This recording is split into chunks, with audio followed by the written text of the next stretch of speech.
शुरुआत करते हैं बुलेटिन की। इस वक्त भोपाल से मिल रही बड़ी खबर के साथ, जहां पर केस दर्ज होने पर दिग्विजय सिंह ने सफाई दी है।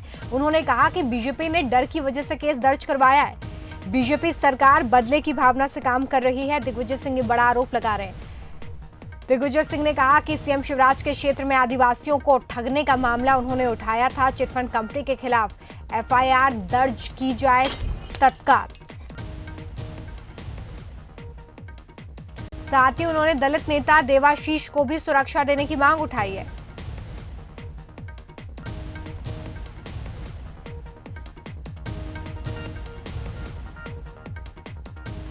देखिए, एक ट्वीट जिसको लेकर ये पूरा ही मसला अब उलझता हुआ नजर आ रहा है। बीजेपी ने दिग्विजय सिंह के खिलाफ जब से मैंने बुदनी क्षेत्र के आदिवासियों को जिस प्रकार से शिवराज सिंह चौहान के निकट दलालों ने ठगा है, 4.5 करोड़ रुपए ठगे हैं, उनके कार्यकाल में उन पर एफआईआर तक दर्ज नहीं हुई है। और जब मैंने ये पत्र लिखकर उनसे कहा है कि अगर इस पर कार्रवाई नहीं हुई तो मुझे मजबूरी में आकर आपके घर पे धरना देना पड़ेगा, उस बात से तिलमिलाई हुई है भारतीय जनता पार्टी और उन्होंने मेरे खिलाफ एफआईआर दर्ज की है। मुझे इसमें कोई आपत्ति नहीं है, लेकिन इसमें यह भी जांच होना चाहिए कि आखिर इसको एडिट किया किसने, सोर्स क्या है। भारतीय जनता पार्टी और मोदी शाह भक्त जिस प्रकार से उन्होंने राहुल गांधी जी का वीडियो एडिट करके झूठा चलाया और रोज जिस प्रकार के झूठे फेक न्यूज़ डालते हैं, उस पर भी क्या कार्रवाई होगी? आपको कहाँ से मिला था वीडियो सर? जी, आपको कहाँ से? आप लोगों से। हमने नहीं।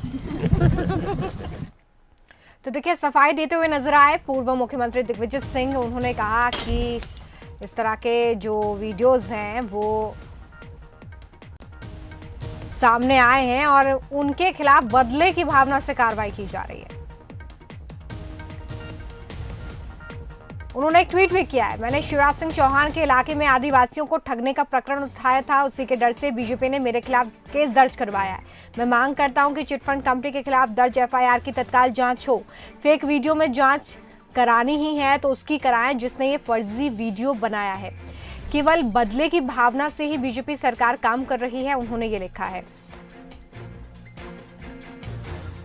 मैं इसकी निंदा करता हूं। साथ ही उन्होंने देवाशीष दलित नेता जो है, उन्होंने दलितों की हिंसा को उजागर किया था, उन्हें सुरक्षा देना जरूरी है, ये लिखा है। यदि नहीं दी जाती है तो कोई अप्रिय घटना होती है तो पूरी जवाबदारी शासन की होगी। चलिए, हमारे साथ इस खबर पर ज्यादा बातचीत के लिए मानक अग्रवाल कांग्रेस नेता जुड़ गए। हितेश वाजपेयी जी हमारे साथ बीजेपी के नेता जुड़े हुए हैं। आप दोनों का ही बहुत स्वागत है बंसल न्यूज पर। हितेश वाजपेयी जी, सीधे सीधे दिग्विजय सिंह ये आरोप लगा रहे हैं कि मैंने तो मामला उठाया था और इसी मामले को उठाने के बाद उनके खिलाफ बदले की भावना से कार्रवाई की गई है, क्या कहेंगे?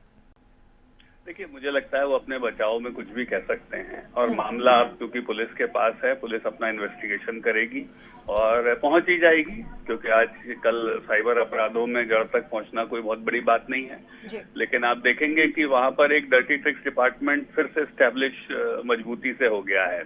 चाहे वो दिग्विजय सिंह हो, उनके नेतृत्व में जीतू पटवारी हो या फिर अभय तिवारी हो। आप सोचिए, वो आयोग पे कब्जा करके बैठे हैं, उसके साथ साथ पूरा इनका जो ये जो साइबर जो एक्टिविटीज हैं उसमें भी शामिल हैं और फिर उसके साथ साथ उन्होंने पुलिस में भी वांटेड है, पता नहीं कितने घपले घोटाले करके बैठे हैं। तो ये तो इस प्रकार का उनके यहाँ एक कोठरी क्रिएट हुई है और जो राजनीति में अपराध की मेरे ख्याल से सारी प्रयोगशाला बनकर होकर रह गई है। जनता भी इस सबको बहुत अच्छे समझती है। आप खुद उस वीडियो को देखेंगे तो बहुत आसानी से समझ जाएंगे कि ये डॉक्टर्ड वीडियो है। तो इसमें कोई बहुत बड़ी बात नहीं है और चूंकि विवेचना करना पुलिस का काम है तो स्वाभाविक है कि हमने कंप्लेन कराई है, पुलिस उसमें विवेचना करेगी और उनके गिरफ्तार तक पहुंचेगी और उनके विरुद्ध कार्रवाई भी होगी, कठोर से कठोर कार्रवाई होगी। कांग्रेस नेता मानक अग्रवाल भी हमारे साथ हैं। मानक जी, कहा जा रहा है कि अब जांच तो होगी और अगर कुछ मिलता है इसके खिलाफ तो कार्रवाई जरूर होगी, तो फिर ये क्यों कहा जा रहा है कि बदले की भावना से सरकार काम कर रही है? देखिए, दिग्विजय सिंह जी के खिलाफ बदले की भावना से सरकार काम कर रही है। जांच हो, जिन लोगों ने बनाया उनके खिलाफ कार्रवाई हो। उन्होंने स्वयं इस बात को कहा है। बिना जांच के इस तरीके से आरोप लगा देना मैं समझता हूँ कहीं से उचित नहीं है।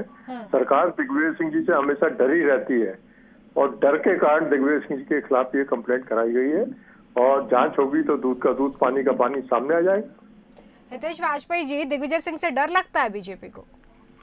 देखिए, हमारे लिए तो दोनों शुभंकर हैं, चाहे वो राष्ट्रीय स्तर पर राहुल गांधी हो चाहे दिग्विजय सिंह हो, क्योंकि ये तथ्यपरक राजनीति करते ही नहीं है। अब मैं दूसरा मामला जैसे आप बताऊं, ट्रेजर आइलैंड का इंदौर का मामला है जिसने कोर्ट में भी संज्ञान लिया गया है। जैसे कमलनाथ जी की सरकार बनी, इन्होंने फटाफट उसकी फाइल बंद करा दी। दूसरे महीने ही फाइल तीसरे महीने बंद हो गई है उसकी। और आप देखेंगे कि उसमें दोनों जो मुख्य थे उस समय के मंत्री और ये मुख्यमंत्री जी जो जिन पर संदेह था, दोनों बाहर आ गए। तो कुल मिलाकर इनका जो पूरा राजनीतिक पॉलिटिकल जर्नी रही है वो इस प्रकार की घटनाओं से भरी हुई है। तो आप इनको, मुझे नहीं लगता कि हम they can get rid of these charges. और हमने भी जांच के लिए आवेदन दिया है, तो उसमें इतनी घबराने की क्या बात है, इतना डिफेंस में आने की क्या बात है? भाई बिल्कुल हम भी यही कह रहे हैं, जांच के बाद ही तो सजा होगी। हम थोड़ा ना सजा देने जा रहे हैं जैसा इन्होंने कांग्रेस के कार्यकर्ताओं ने गोयल साहब के ऊपर पत्थर बरसा दिए, या 2 अप्रैल की घटना में देवाशीष और उनके साथी इन्वॉल्व रहे जिन्होंने बिल्कुल बुरी तरीके से वहां पे आतंक मचाया ग्वालियर में और बड़ी मात्रा में हिंसा हुई। मंदसौर में इनकी हिंसा में जीतू पटवारी और धाकड़ और पता नहीं कौन कौन इनके सारे कार्यकर्ता शामिल थे।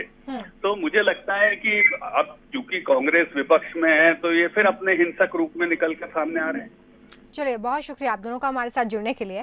तो देखिए, केस दर्ज करने पर दिग्विजय सिंह ने सफाई दी है। उनका साफ तौर पे कहना है कि सरकार बदले की भावना से काम कर रही है